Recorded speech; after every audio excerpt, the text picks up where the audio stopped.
xaalis bu bon ba nga xam moo daan circuler xaalis boobu moo jeex. que léegi nit ki lu mu am na nekk lu muy ñaq. mu nekk lu ko lew dom et que les gens ay travailler loolu mooy dëgg. mais le fait de dire que dëkk bi dafa joomaay je ne sais pas quoi.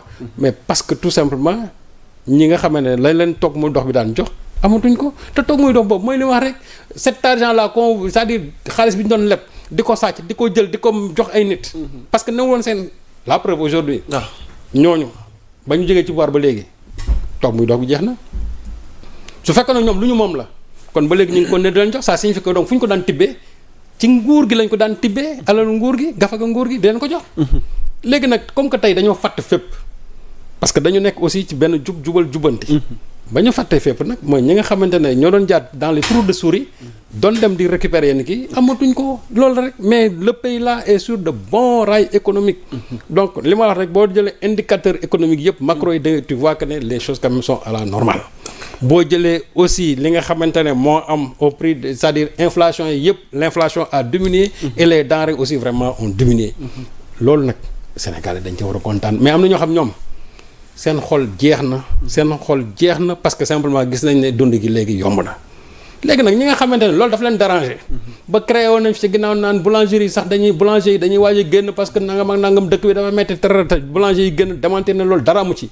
ñu waxoon ne koor gi dina metti parce que y aura pénurie nangam et cetera parce que le prix affaire yi ñëw xool ñëw ba yow man gis naa fi sax kilo soble kilo pomme de terre 175 am na fi waaw.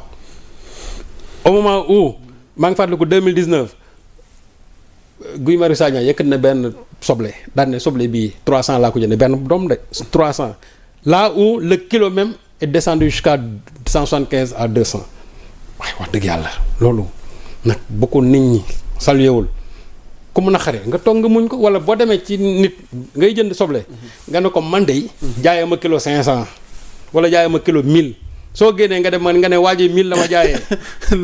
loolu de Djily Mbaye du ko def. waaw mais comme que ñoom loolu daf leen naxari. waaw léegi yow soo génnee.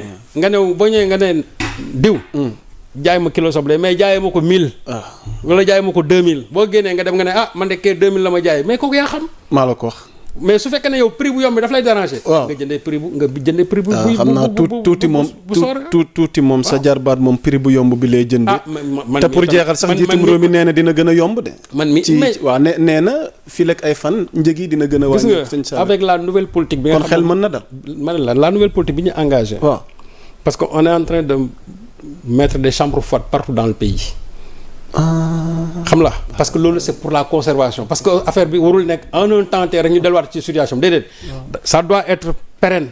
li daan yàqu dafay bëri. moom la parce que xam nga on n'a pas des moyens de conservation. yam ça. ok léegi nag Serigne Gueye Diop est en train de mener cette politique c'est-à-dire pour l'installation de plusieurs chambres froides dans le pays nga xamante ne récolte yu bëri fi ñu toll nii.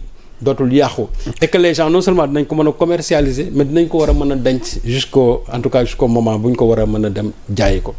mais bu fekkee ne production bi dafa ñëwandoo. te amuñu fu ñu ko denc. dina yomb benn instant yàqu après le produit se raréfie si ça devient rare bu boobaa nag day cher. et là on fera appel encore à des importations massives or la ñuy importer wax dëgg yàlla bu ñu conserver fii. importation yi day wàññeeku. su yàggee importation zéro parce que aussi souveraineté alimentaire mooy loolu mooy man soxlawuma jéggaani li may lekk à l'extérieur. donc on va vers cette souveraineté alimentaire boo xam ne réalité la nar a doon. ñu ngi ci xaaral avec l'installation même des coopératives agricoles nga xool. ñu ngi ci donc kooku ça a été le discours de Sonko. xam nga ñoom seen politique bi. ci li ñu ko accès mooy li nga xamante ne moom mooy lu wóor. faire de sorte que les gens mangent mieux et bien. et pas cher. avoir de l'eau en abondance, avoir de l'électricité pas cher, avoir une santé de bonne qualité et pas cher, aussi avoir une éducation de bonne qualité aussi et pas cher. Gis nga loolu soo ko defalee Sénégalais yi ak aussi accès à un logement décent et facile loolu la Sénégalais soxla on n'a pas besoin d'autre chose.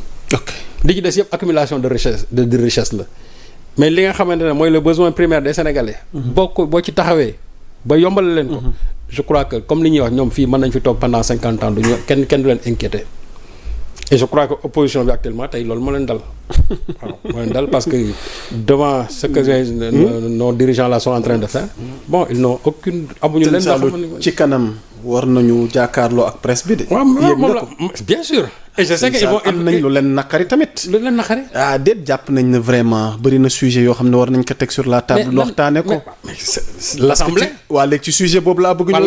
l'assemblée c'est le siège or de ce que j'ai déjà en tout cas. dans les coulisses waaw ci coulisses yi li ma dégg mooy que ñoom ils sont sur le point de boycotter le premier ministre demain à l'assemblée loolu laa dégg est-ce que dinañ ko def est-ce que duñ ko def mais il paraît que loolu laa dégg pour man jàpp naa ne s'ils le font.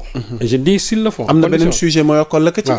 loi gi ñu voté. waaw keroog mu jëm ci amnistie. contre-attaque nañ de.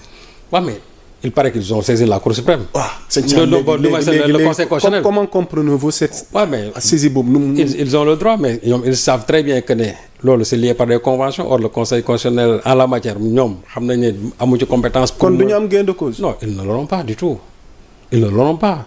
certes nag bon ne serait-ce que pour amuser la galerie politique il dinañ dem conseil constitutionnel pour ñu wax ne ñoom tooguñu les mains comme ça léegi bu ñu demee conseil constitutionnel le conseil dit que man je ne suis pas compétent pour wax ñu ne oui voilà encore le conseil constitutionnel ñoom aussi dans la même logique que l'exécutif ñoom c'est-à-dire c'est des complices en la matière mais xam nañ li leen fay xaar et je crois que tey ñi nga xamante ne ñooy xeex cette loi d'amnistie mu yaamu sax ma dellu si waat ci encore ou soit ñenn ñi ba léegi ils n'ont pas encore compris cette loi ou ñenn ñi ils sont de mauvaise foi et je crois que mauvaise foi bi moo ci ëpp surtout dans la société civile parce que quand on fait une loi clarifier ko en disant que loi bi li muy wax mooy ñëpp ñi nga xamante ne dañu def ay délits criminels ou correctionnels ci entre 2021 ba 2024 bii yoo xamante ni relevant de la torture des traitements dégradants du crime et cetera yëpp ñu wax ko ci que ñooy loolu mënul bokk ci loi d'amnistie bi may waaye lu ñu bëggati qu'est-ce qu'ils veulent ces gens-là lan lañ bëgg léegi ñu ne ou soit dañuy baalandoo ñëpp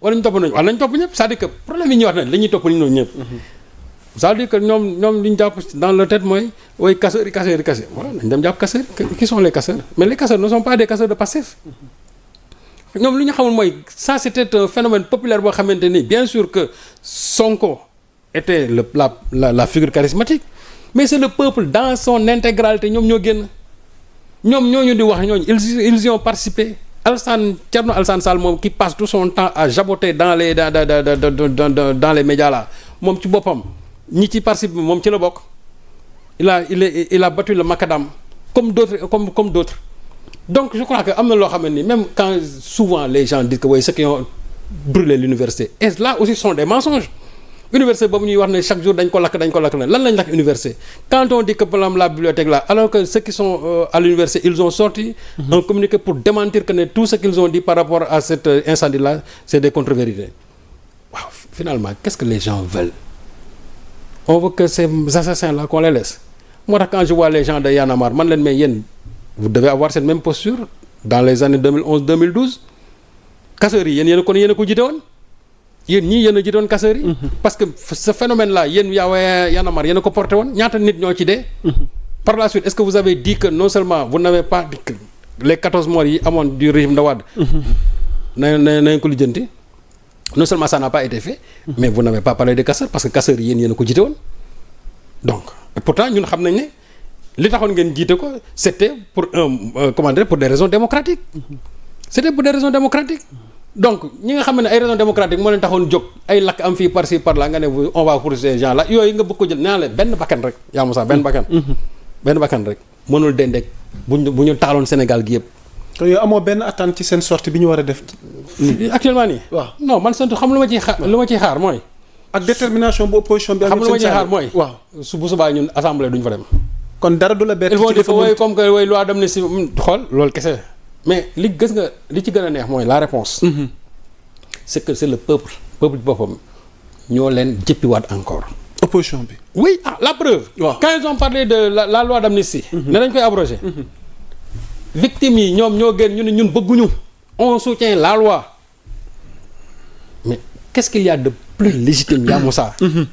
peuple bi nga xamante yow moo la yóbbu assemblée nationale ngay voter loi peuple boobu génnaat encore daan ne maa ngi lay souteniraat mais il y a que le vote populaire ici qui est souverain mais ñoom ñoo di wax ce sont des députés yow nga nekk député ay nit génn daan ne ñun ñun ñii la ñuy soutenir on soutient la loi yow nga nekk député soo amoon dégg di nga ne ñii ñi ma yóbbu assemblée peut-être que ñii ci lañ bokk man kon war naa soutenir loi bi parce que de façon indirecte c'est le peuple ci boppam qui délègue ses pouvoirs à la représentation parlementaire ñoom ñuy defar loi yi donc mën naa ne indirectement c'est le peuple aujourd'hui qui est à la base de cette loi là parce que peuple bi kenn moomu leen gis nga la loi sur le carburant ak kii affaire Ablaye Wade boobu ñu fi doon def en 2011 2012. dafa jaroon peuple bi ñoom ñëpp ñu gën ñëw taxaw ne loi bi du am. exactement. Ablaye Wade xam ne il y a que le peuple qui soit souverain.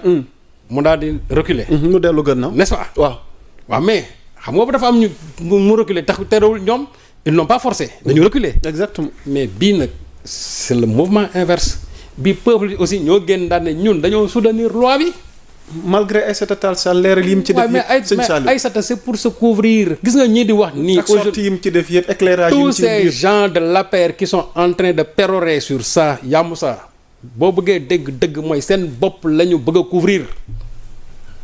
couvrir luñu kenn seen bopp la ñu couvrir yow yaa nan nga mën a defee benn loi d'amnistie nga ñëw di ko wax ay nit ne leen yéen pour yéen ñoom ñu ne la bëgguma nga ne dinaa la ko votel yow dama lay voté loi d'amnistie nga ne man bëgguma waa ñoom Sonko ñoo njëkk a taxaw ne ñun bu dee lii crime de sang yi bokku ci bëgguñu nga wax ko député Pastef ñu ne la bu dee amul crime de sang yi da ngeen ko ci nar a génne ñun bëgguñu ngeen ne non par force dinaa ko def mais ba nga ko defee nag finalement yéen seen bopp ngeen di protéger parce que aussi nag li nga fii nag li waaj naan ñëpp sangu nañ mais kenn nelawul aussi te mooy dëgg ñun xam nañ bu baax ne la motivation c'est cette loi c'était seulement pour se gouverner léegi nag bañ demee xam ne loi bi actuellement ñoom rek lay viser ñu ne nag kon ñun puisque on n'était pas les seuls léegi nañ ci boole ñëpp. waaw loolu de la Abdou Mbow wax. waaw Abdou Mbow nee na njëkkee ci ministre.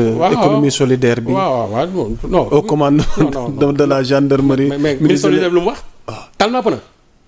tal naa pëna. waaw ku talul pëna.